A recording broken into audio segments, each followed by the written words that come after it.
Hello, I'm Holly, a third year Classics undergraduate here at Trinity, and I'm starting a new series on the Trinity YouTube channel where I have discussions with academics and professors here at Trinity about their subject and their research to start thinking about the bigger questions, thinking about how disciplines can interact and talk to each other. Today, I'm joined with Professor Michael Squire, the Lawrence Professor of Classical Archaeology here at Trinity, and we're going to be talking about the boundaries of art history, its edges, and how it interacts with classical archaeology and art. Thank you for joining me. I think to start with, could you tell us a bit about you and your research? So I studied at Trinity as an undergraduate and I studied classics, but my research is really between the fields of classics and art history. So classics as a discipline is based on a kind of liberal arts approach of all aspects, sub-disciplines to do with the ancient world, broadly conceived, kind of the historical period from the Iron Age, maybe say 700 BC all the way through to late antiquity, 400, 500 AD, but also kind of thinking around the prehistory and the later history too. Art history as a discipline is premised on kind of developing skills that have to do with all aspects of visual analysis. So where classics is kind of focused on a historical period, art history is much more trans-historical in thinking about skills of visual analysis that can pertain to any cultural period. So my work is very much between the two, between classics and art history. Great. And I mean, how do you think that space is sort of filled? What is the relationship between art history and classics? Yeah, it's a great question. I think they're deeply intertwined because art history as a discipline is bound up with the history of classics. So, the very idea of art history, of Kunstgeschichte, as it was called in German in the 18th century, comes from the study of antiquity. So it was a figure called Winkelmann who kind of really founded the discipline that we today think of as art history, and he founded it through the kind of paradigmatic importance of Greco-Roman antiquity. So the two are bound up with each other. You only need to think about a space like this, the Wren Library in Trinity, to think about that, because on one side you've got busts of the ancients and the other side you've got plaster busts of the moderns. So it's visually kind of mediated, but there you've got the ancients and moderns looking across the space at each other. So when it comes to art history, as with so many other aspects of Western culture, classics is bound up with that project. And how do you think we can talk about art history within the Greco-Roman world? Did they have a concept of art? Did they have a concept of studying art, of creating art, as we might call it, art in sort of the modern Western world? Well, it's a very kind of academic answer. I'd say yes and no. So I think we can talk about sort of family resemblances, as they've been called, but there are also key differences between what we think of as art, kind of, and aesthetics, we'll maybe talk about later on, and what they thought of as art. So the very delineation of art is itself a kind of modern projection onto antiquity. And it's complicated because, of course, art as a term comes from a Latin term, ars, but ars means something more than art in the modern sense. It means sort of craft, technique. Likewise, that word technique comes from a Greek word, techne, and it's often kind of appropriated as art, but really means sort of skill or craftsmanship. So it's something that, a cobbler could have alongside, a sculptor or painter. So if we go back to your question, do we have art in antiquity? I guess one way of answering that is to talk about the longue durée of antiquity, because antiquity, covers millennia and it covers lots of spaces and times. So, if you go back to the Bronze Age, so to the second millennium BC, certainly the case that you find people making all sorts of things, whether you're thinking about frescoes or vases, painted vases, or statues. But whether that's kind of delineated as a sort of separate aesthetic field of art is hugely debated. We go to later antiquity, the first monumental sculpture comes in the 7th, 6th centuries BC, very much influenced by Egypt and the Near East too. But as we move through antiquities, we move from the archaic, the classical, into the Hellenistic and the Roman period, we find kind of art taking on a new sense of curatedness. We find people thinking about style as something you can quote and appropriate. we find people sort of curating their own collections. So, the display of statues moves out of kind of sacred spaces like temples and into the home. Likewise, we find writers talking about particular makers, particular craftsmen, and talking about their techniques and their modes. That's something we associate in particular with the Hellenistic and the Roman world, so from the late 4th century BC all the way through to the Roman world and beyond. Great. So you talk about writers talking about art. Do you think that's sort of a symptom of some sort of proto-art history, a sort of more academic, detached perspective on art as a concept? Well, it depends where we go. So as so often with antiquity, one of the things that's so great and so infuriating about it is that the evidence we have is wholly, we've got all sorts of lacunae in it. So we know that from the Hellenistic period we had people writing about particular craftsmen, for example. So we know of writers, Durus and Socrates and others, who would write kinds of proto-art histories, we might think, but we don't know the actual texts, we only have references to them. When it comes to the key writers for what we think of as art history, I think we would go to the Roman period, and in particular to a figure called Pliny the Elder. So Pliny the Elder is famous, amongst other things, for dying in the eruption of Mount Vesuvius in 79 AD. That gives you a 1st century AD figure. But he writes this monumental work called The Natural History, where it's a kind of proto-encyclopedia in lots of ways. And he says, well, nature is my subject, and we've read all of these books, and he's going to condense them into kind of deeply imperial kind of work that's a compendium of all knowledge. But in the last books, so books 34 to 37 of the Natural History, we have Pliny dedicating himself to artistic subjects. Artistic subjects kind of broadly conceived. I mean, he doesn't say my topic is now art. What he says is his topic is going to be particular media, so stone or metals or compound metals or precious stones. But nevertheless, that information that he gives us about particular workers, particular sculptors, particular painters, really founded the basis of the kind of historical study of particular artists in antiquity. So Pliny is the key figure, I'd say.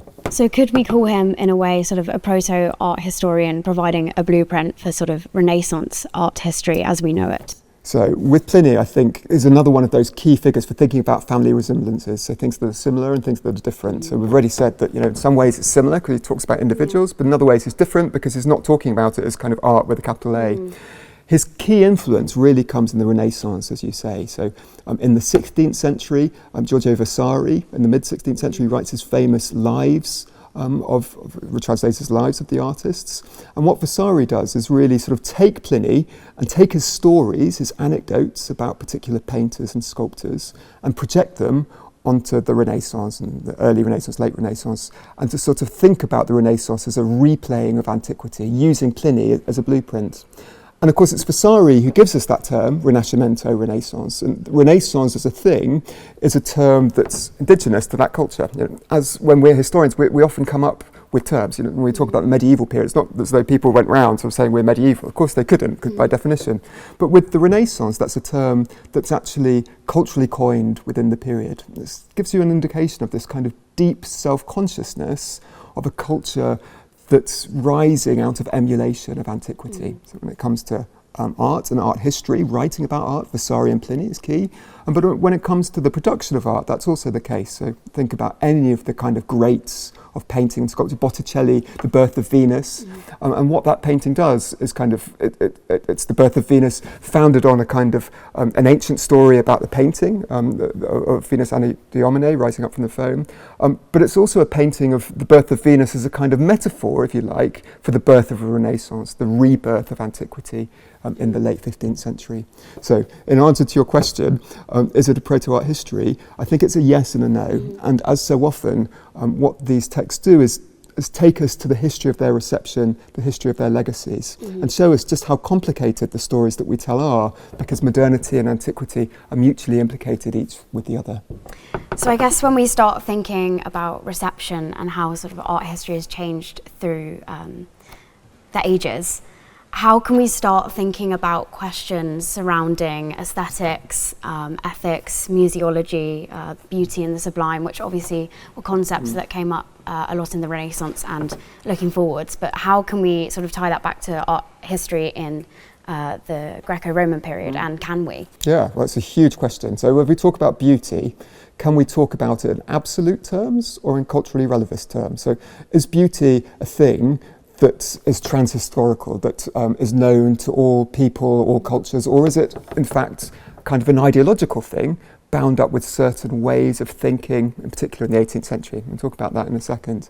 Certainly the case that the Greeks and the Romans were obsessed with talking about beauty. So if you think about Plato, beauty is everywhere. Beauty is one of those key philosophical concepts. But does it mean the same as in later concepts? I think that's the question. When it comes to art history in particular, I think the key term is aesthetics, is the term that you used, and that takes us less to the Renaissance, although beauty is much talked about in the Renaissance, of course it is, Leonardo da Vinci and others, but as a kind of field of knowledge, it takes us to the 18th century and to Germany, and it's really Germany that's going to be really pioneering this whole conversation about aesthetics as a branch of knowledge. So aesthetics goes to Baumgarten in the earlier part of the 18th century, but it really takes us to Kant and his critique of judgment in 1790, where Kant is obsessed. There's a key Enlightenment question with whether we can talk about beauty in absolute terms. Can we talk about judgment of tastes as a field of knowledge, as a field of judgment, or is it always ideologically conditioned? For Kant, of course, again, his way of thinking about these questions is bound up with antiquity too. So, his very terminology uses and appropriates ancient ways of thinking about what he calls the ergon and the parergon, so the work of art and the surrounding work of art. So he's using Greek language, appropriating Greek ideas, but also developing a very distinctive Enlightenment frame of reference that's different from what we find in antiquity. And I guess there's also a space, we're talking about the space between art history and classics, but I suppose there might also be a space between history and art, because obviously we keep a lot of art from antiquity in museums and not in art galleries. What do you kind of make of that? So art history is a kind of contradiction in terms, isn't it? Because for me, it takes you in two directions. Art takes you to aesthetics and thinking about beauty, that key term that you used. History takes you to a kind of objective telling, narrative telling about the past through material and visual objects.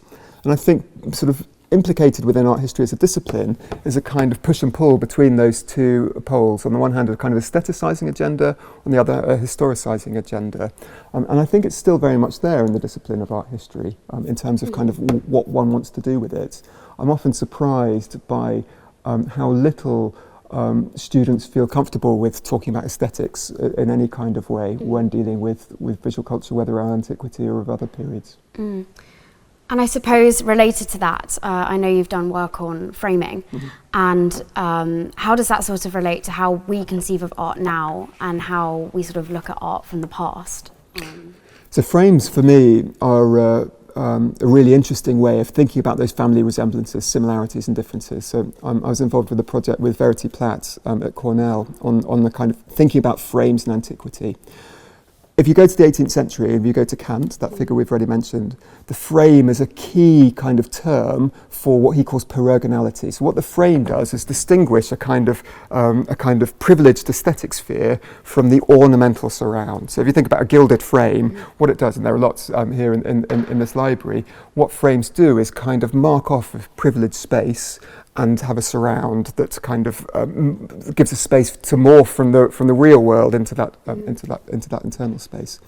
I've been really interested in where that kind of ideology comes from, what work it's doing for Kant and the Enlightenment and the reception.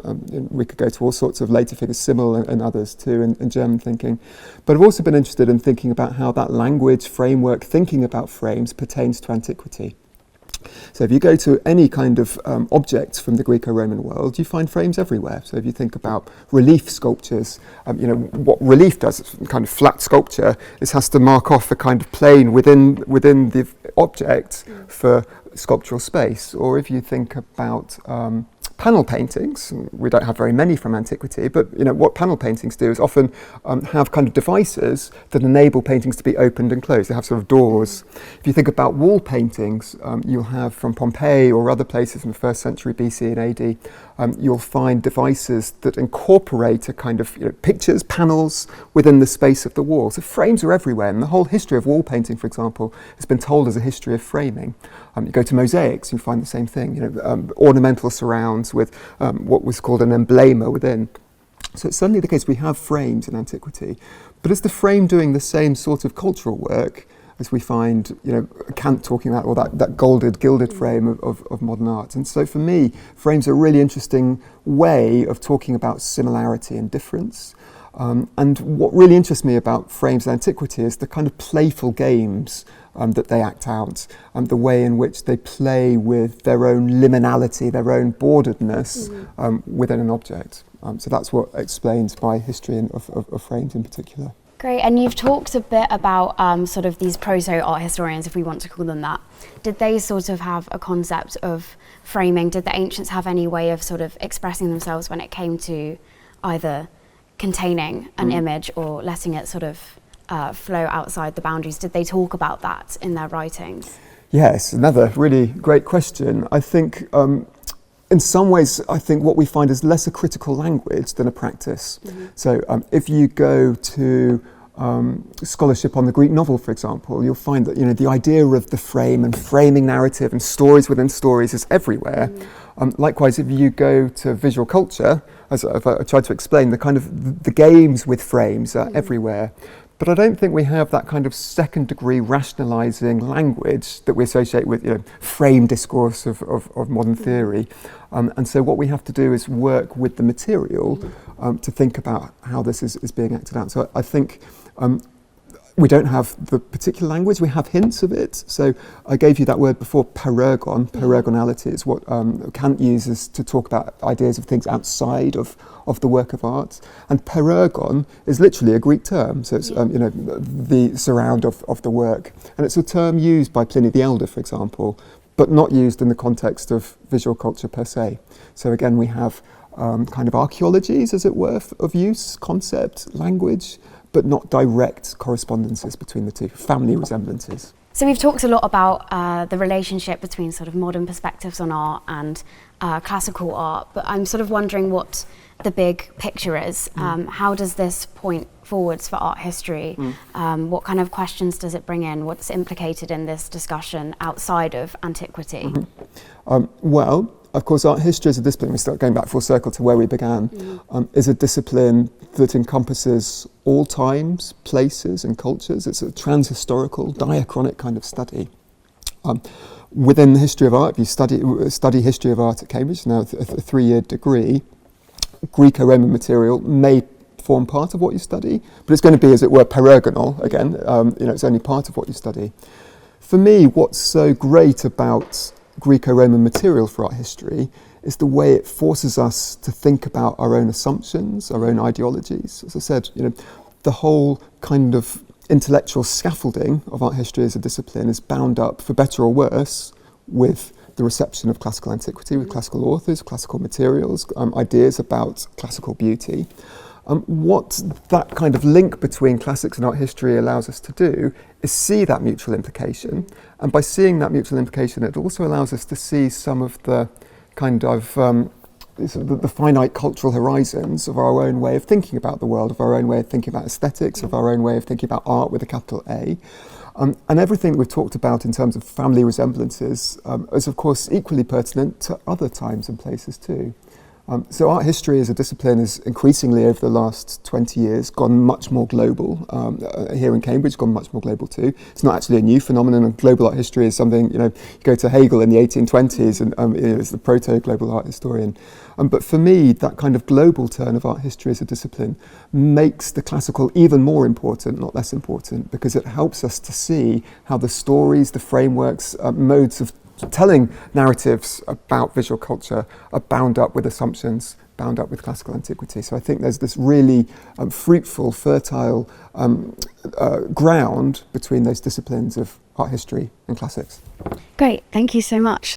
If you found this discussion interesting, or you're interested in art history or classics, there'll be a short reading list in the caption for you to explore further, and also links to web pages about art, history, and classics at Trinity. This is a series, so there will be more videos on a range of different subjects, so make sure to keep your eye on the Trinity YouTube channel for more soon.